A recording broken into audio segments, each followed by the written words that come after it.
আসসালামু আলাইকুম, welcome back to my cooking চ্যানেলে। আবার নতুন একটি রেসিপি নিয়ে আসলাম। ঘি বানানোর কোনো ঝামেলা ছাড়াই ঘি বানানো যাবে, বাটাবুটি বা ঠান্ডা পানি বরফ পানিতে ঘষা মাজা ছাড়াই। যেখানে আমি ডিপ করে রেখেছিলাম বরফগুলো, সেটাকে ডিফ্রস্ট করে নিয়ে বা বরফ ছাড়িয়ে প্যানের মধ্যে দিয়ে দিলাম। দিয়ে এই যে দলাটা দেখছেন, আপনারা একটু ভয় পাবেন না। এটা বাটাও লাগবে না, চামচ দিয়ে কিছু নাড়াও লাগবে না, কিচ্ছু করা লাগবে না, যে চাপ দিতে হবে তা না। শুধু চুলাটা অন করে দিবেন আর চামচ দিয়ে হালকা করে নাড়তে থাকবেন। এভাবে দেখবেন আস্তে আস্তে জিনিসটা কতটা লিকুইড হয়ে যাবে। দেখেন, কোনো ঝামেলা হবে না। এইভাবে করে কিছুক্ষণ নাড়ার পরেই ফুটে উঠবে। ফুটে ওঠার পরে ঘিটা ছেড়ে দেবে শর্ট থেকে বা ননি থেকে। এই যে ঘি ছেড়ে দিয়েছে এখানে। তারপর কিছুক্ষণ জাল দিয়ে ঠিক একটু লাল লাল করে ভেজে নিলেই হয়ে যাবে ঘি তৈরি। যে এখানে কি সুন্দর করে শুধু নাড়তে হবে, ঘিতে নাড়াটাই কাজ, কষ্ট, তাছাড়া আর কোনো কষ্ট নেই, কোনো কিছু নেই। খুব সহজেই ঘি তৈরি হয়ে যায়। কিছুক্ষণ পরপর নেড়ে দিতে হবে, নেড়ে দিলেই সর বা ননি থেকে ঘিটা বের হয়ে আসবে। আপনারা কোনো ন্যাকড়া, কোনো কোনো কিছু লাগবে না আপনাদের, কাপড়, কোনো কিছু না। একটা স্টিলের ছাঁকনির সাহায্যেই আপনারা ঘিটা ছেঁকে নিতে পারবেন।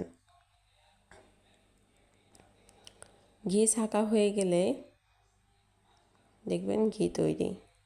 এই যে এখানে বেশ ঘি এসে গেছে, আর কিছুক্ষণ নাড়লেই হয়ে যাবে। এই যে খুব সুন্দর একটা স্মেল বের হয় এই টাইমে। আপনারা যারা বানান বা তৈরি করেন, করলে জানতে পারবেন। খুবই সুন্দর। এই পর্যায়ে একটু ভালো করে নাড়তে হয়, নাহলে নিচে লাগার ভয় থাকে। আপনারা অ্যালুমিনিয়ামের কড়াই বা যে কোনো নন স্টিক যে কোনো পাত্রে আপনারা ঘি তৈরি করতে পারবেন। স্টিলের পাত্রে একটু পুড়ে যাওয়ার ভয় থাকে।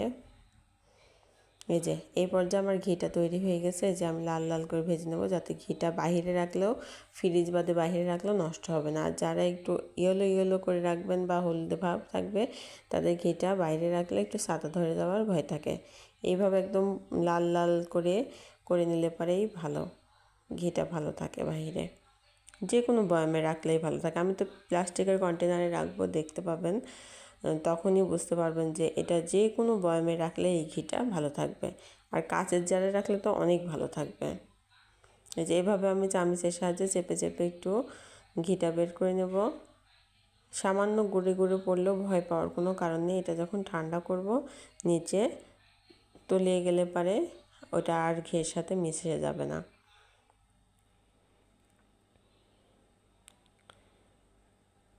এভাবে ভালো করে চেপে চেপে নিলে ঘিটা ওয়েস্ট হবে না বা নষ্ট হওয়ার কোনো ভয় থাকবে না। এইভাবে করে নিয়ে এই যে ঘিটা এই পর্যায়ে ঠান্ডা করে নিয়েছি আমি। আপনারা ওভারনাইটও রাখতে পারেন, আবার অল্প কিছুক্ষণ পর ঠান্ডা হয়ে গেলেও ঢেলে নিতে পারেন। এখন আমি প্লাস্টিকের একটা জারে ঢেলে নেব। দেখেন অনেকটা ঘি হয়েছে ওই সামান্য একটু সরে। এই যে নিচে তলানিতেও থেকে গেছে, যে গুঁড়াগুলো পড়েছিল এই চাকনি দিয়ে। ঘি আলাদা হয়ে গেছে আর গুঁড়াগুলো আলাদা হয়ে গেছে। কতটা ঘি হয়েছে দেখুন, কি সুন্দর কালার এসেছে, একদম ঘিয়ের, খাঁটি গাওয়া ঘিয়ের।